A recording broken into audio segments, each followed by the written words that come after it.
Hi, I'm Jean Linville, and welcome back to the Hickories for another check-in with our square foot garden. As you can see, things are really growing. The plants are going to be taller than me soon enough, which brings me to a thought about checking in with what is growing in your garden and whether it really fits well into a square foot situation. Some of the tomato varieties that we're growing are actually a little bit on the big size for a square foot situation. And this is where a notebook can be a great thing because it's really hard to remember exactly what happened by the time we get into winter or even January and February when we start ordering seeds for the following year. So what I like to do is make a note, keep track of what varieties I put in and how they performed. Did they fit nicely? Were they a little too large? Do I want to replace them? Those types of things, so that over the next few months as I get ready to quiet this season down and look towards the next season, I can check to see what it is that I want to grow. The other thing is that sometimes you might realize that you're missing something, or maybe I want more peppers, or maybe I want a different squash. I might not want to expand and develop a whole other square foot garden, and that's where something that's known as root pouches can be really great. These come in a variety of sizes, and the one that I'm showing you actually almost is equal to a square foot.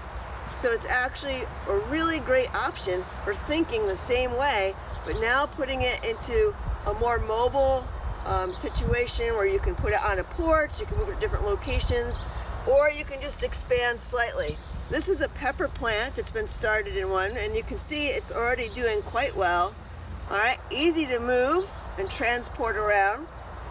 So I can expand my garden as much or as little as I want with this without actually adding a rigid garden system into the yard. This is also another interesting thing to examine.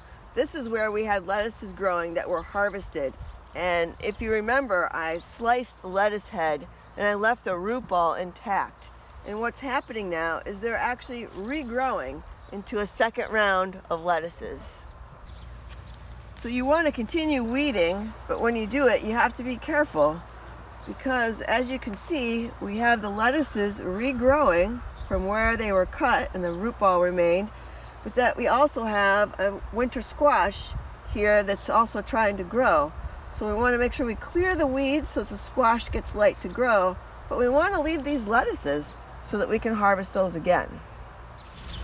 The same thing here, as I'm cutting, I have to be careful because the squash plant is in with the shard, so I have to make sure that I'm not cutting any of the squash. And if we look in there, you can actually see a beautiful acorn squash sitting in the garden. So with a square foot garden that's doing as well as this one, care is the word of the day, because as you're trying to harvest and weed, you have to really focus in and pay attention to each plant, where it is and where it's reaching out into, so that you're not doing damage to individual plants as you're in there working. Here's another kind of entanglement. We have a cucumber plant that's coming right out of the garden with lots of growth on it. So I want to harvest some of the celery, but I definitely don't want to injure this plant. I'm taking some of the outer stalks that are ready, leaving some of the inner ones that are small. Again, I'm just harvesting what I can use right now. It's silly to harvest all of this because I really don't have a need for all of it right now. So the bounty is continuing, and we're going to have several more weeks of really good harvests from here. Lots of tomatoes, acorn squash, cucumbers, celery, and many more things to come. I hope your garden is doing well and that once again you're still enjoying time with hands in the soil, hopefully the sun on your shoulder. Have a great day, and we'll see you soon.